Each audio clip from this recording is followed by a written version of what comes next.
keng tarqalgan ofat. Bir bandaga Alloh taolo ne'matlarni bergan bo'ladi va shu banda uchun Alloh shu kunni tanlagan bo'ladi. Banda bo'lsa, mana shu ne'matlar doim ustida turaverganligidan malollanib, zerikib ketib, holatini o'zgarishini xohlaydi. Holatini o'zgarishini Allohdan talab qiladi.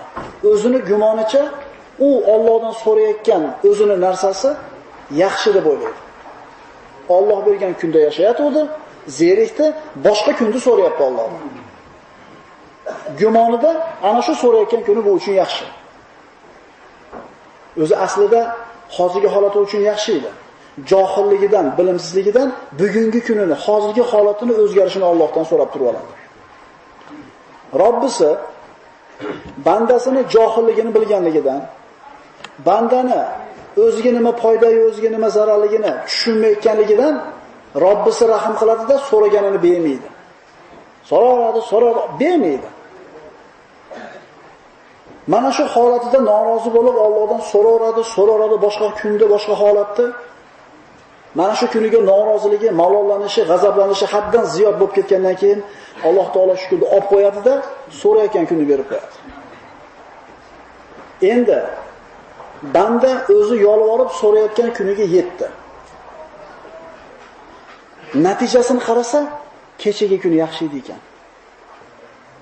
Endi ana shu holatga tushgandan keyin, o'zi avvalgi holatimiz yaxshi edi ekan, deydi-da, kechagi yo'qotib qo'ygan kunini bugungi kunidan afzalligini ko'rgandan keyin, Robbisi unga berib qo'ygan kechagi kun, o'zi so'ragan bugungi kundan afzalligini ko'rganidan keyin, Parvardigor o'sha kunimizni qaytarib berdi, malomat chekar ekan. Demak, Alloh taolo bizga qaysi kunni ixtiyor qilgan bo'lsa, bu Allohning ixtiyori biz uchun. Alloh taolo biz uchun tanlagan kun. Bunga rozi bo'lib yashash kerak. Chunki siz so'rayotgan kun ehtimol musibat bo'lar. Endi bugungi kunimiz ham xuddi shunday rozi bo'lib yashashimiz kerak. Chunki ertaga so'rayotgan narsamizni Alloh berib qo'ysa, uni oqibati nimaligini kim biladi? Alloh biladi. Mana bo'lsa yaxshi edi. Mana bo'lsa yaxshi edi. Shuning uchun suhbatimizning mavzusi Allohning bergan ne'matlaridan malollanmaylik. Zerikmaylik. Rozi bo'laveraylik. Endi Alloh bir bandaga yaxshilikni ravo ko'rgan bo'lsa, ana shu yaxshilikni ravo ko'rgan bandasiga Alloh hozirgi holati katta ne'mat ekanligini bildirib qo'yadi. Alloh yaxshi ko'rgan bandasi shu turgan holati u uchun katta ne'mat ekanligini tushunadigan bo'lib qoladi. Yana undan yaxshisini so'ramaydi. Hamda mana shu Allohning bergan ixtiyori u uchun zo'r ekanligiga qanoatlanadi.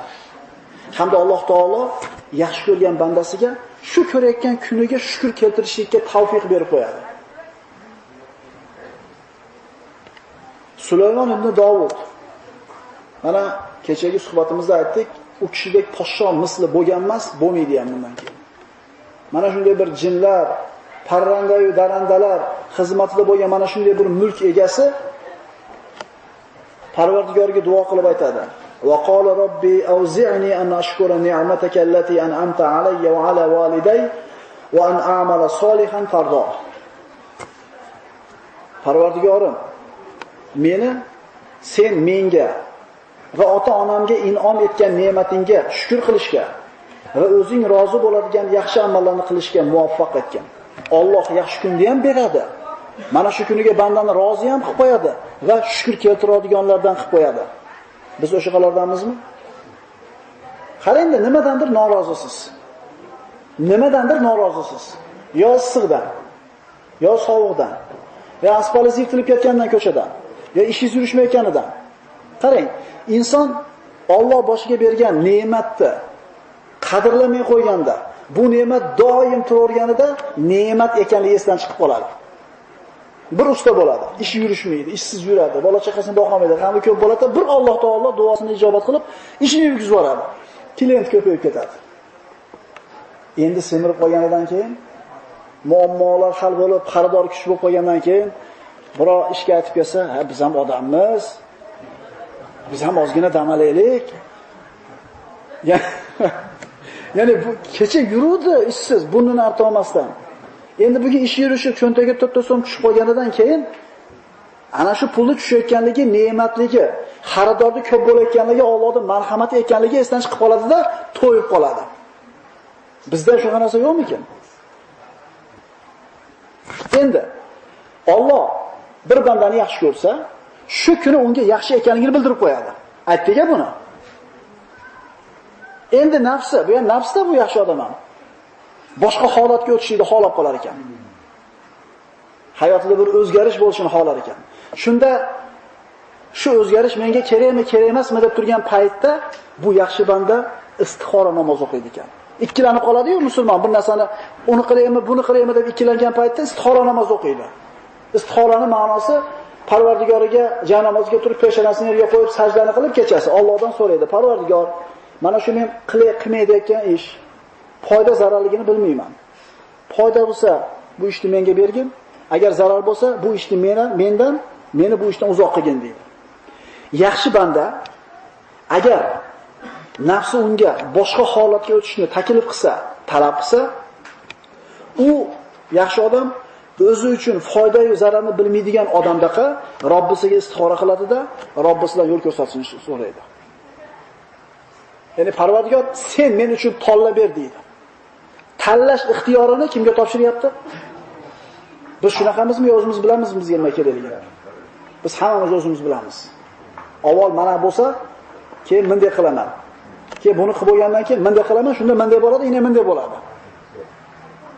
Musibatimiz shu bizga, bilib qo'ylar akalar. Biz o'zimizga nima kerakligini bilamiz. Shu bilimdonligimiz bizning musibatimiz. Biz nimani so'rashimiz kerak? Robbana atina fid dunya hasana. Parvardigor bizga dunyoda ham hasanatlarni ber, oxiratda ham hasanatlarni ber deyishimiz kerak. Shunda nima berilsa, demak hasanat shu edi ekan. Chunki men Allohdan nima so'radim? Ishi yurishmaganligi aytasizki, demak shunday bir yaxshilik bor ekan deysiz. Bizning musibatimiz, biz bilamiz bizga nima kerakligini.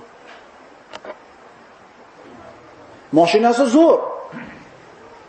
Almashtiray deydi. Mollanib ketdi.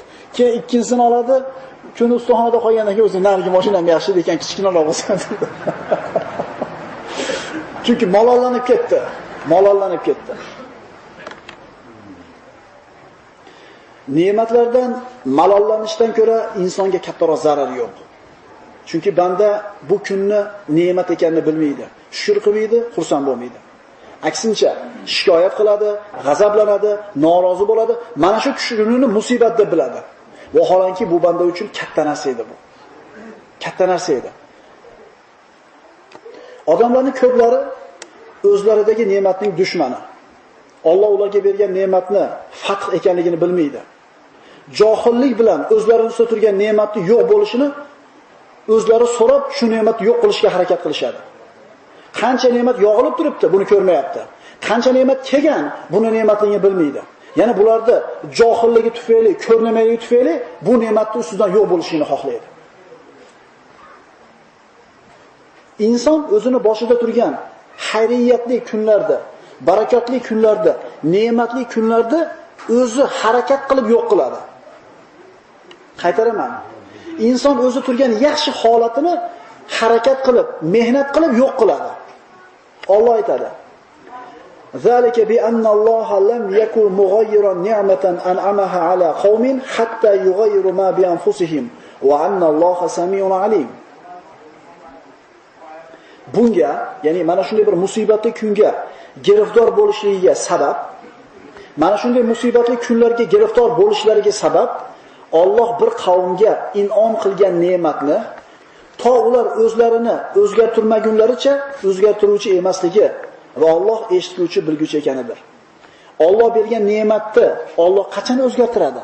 Insonlar o'zlarini o'zlari o'zgartirib olganda. Boshqa oyatda Innalloha la yughayyiru ma biqawmin hatta yughayyiru ma bi anfusihim. Aniqki, to bir qavm o'zlarini o'zgartirmagunlaricha Alloh ularning ahvolini o'zgartirmas. Shukr qilib, rozi bo'lib tursa, shu ne'matli kunga ne'mat o'zgarmaydi, deyapti. Endi ne'matli turgan kunini shukr qilmasdan, noshukrlik qilib, kufrona ne'mat qilib o'zlari o'zgartirib yoradi o'zini. Alloh atrofini o'zgartirib qo'yadi. bandani nafsi eng katta dushmani. Nafsi dushmani. Dushman bo'lgan nafsiga inson o'zi yordam beradi-da, boshida turgan ne'matni yo'q qilib oladi. Nafsi bu bandaning ustida turgan ne'matlarga o't tirg'itadi. Nafs irg'ityapti yo'q bo'lish uchun. Ya'ni bu inson o'zi kuydab turibdi buni. Endi bu alanga olib, o't kuchayib ketganda, kuyishni boshlaganda kuydim deb dod deydi. O'zi aslida bu o'tni yaqqan o'zini nafsi edi. Bu nafsini gapiga kirib o'zi kunini yomon qilib olgan edi. Nonko'r banda ne'matni zoya qilar. Qachon ne'mat ketsa, qadarni ayblar. Nonko'r banda ne'matni zoya qilar. Qachon ne'mat ketsa, qadarni ayblar. O'zini qilgan xatti-harakati bilan, o'zini qilgan fe'l-atvori bilan boshidagi ne'matni yo'q qilib turib, peshonamizga shunaqa narsa yozilgan ekan-da deb qo'yadi. Bu ne'matni ketmasligiga sabab qilib turib, ne'matni ketmasligiga harakat qilib turib, musibat kelganida aytar edi, ha, taqdirda yozilgan ekan deb. Endi o'zi yo'q qilib turib, peshonamizda bor ekan deb qo'yadi. Ne'matlardan mol olmaslik kerak. Alloh taolo bir qavm haqida hikoya qiladi. وَجَعَلْنَا بَيْنَهُمْ وَبَيْنَ الْقُرَى الَّتِي بَارَكْنَا فِيهَا قُرًى ظَاهِرَةً وَقَدَّرْنَا فِيهَا السَّيْرَ سِيرُوا فِيهَا لَيَالِيَ وَأَيَّامًا آمِنِينَ. Biz ular bilan o'zimiz barakotli qilgan Shom qishloq shaharlarining orasida ko'rinib turadigan, ya'ni bir-biriga yaqin qishloqlarni barpo qilib qo'ygan va ular orasida yurish masofani ham o'lchab belgilab ularga bu qishloqlarda kechalari ham, kunduzlari ham tinch omon yuraveringlar degan edik. Ya'ni shunday bir qavmlar bo'lganki, bir qishloq bilan ikkinchi qishloqning o'rtasini Alloh yaqin qilib qo'ygan. Bir-birlarini ziyoratiga yoki tijoratga borsa, masofa yaqinligi uchun hech qanday mehnat, mashaqqatni sezmagan ular. Endi bular mana shunday bir yo'lda azobi degan narsani Alloh ko'tarib qo'ysa, ular aytishdi. Faqalu robbana ba'id bayna asfarina va zalamu anfusahum. Ular esa bu ne'matga noshukrlik qilib, Parvardigoro, safarlarimiz orasidagi masofani yiroq qilgin deyishib, o'zlariga zulm qilishdi. Ko'ring, qishloqlarning orasi yaqin, ziyorati, tijorati oson bo'ladi. Safar qiyinchiligi yo'q qilib qo'ysa, o'zlari so'rayaptiki, Parvardigor, safarlarimiz orasini sal uzoq qilib qo'ygan. Biz ham odamlarga yuraylik deb so'rashdi-da, o'zlariga zulm qilishdi. Inson o'zidagi ne'matni shuna qilib yo'q qilib oladimi? Yo'q qilib oladi. Nima uchun yo'q qiladi? Johillik uchun. Nima uchun yo'q qiladi? Men o'zimga nima yaxshiligini o'zim bilaman deganligi uchun. Nima uchun yo'q qiladi? Robbisini unga bergan ixtiyori yaxshi ekanligini tushunmaganligidan. Demak, siz bilan biz boshimizdagi ne'matlarda davomiy bo'lishini xohlasak, bu ne'matlarni yo'q qiladigan sabablarni biz qilmaylik. Hamda shukr qilaylik, Alloh taolo ziyoda qilsin. Aqulu qawli hada va astagfirulloh li va lakum. Assalomu alaykum va rahmatulloh.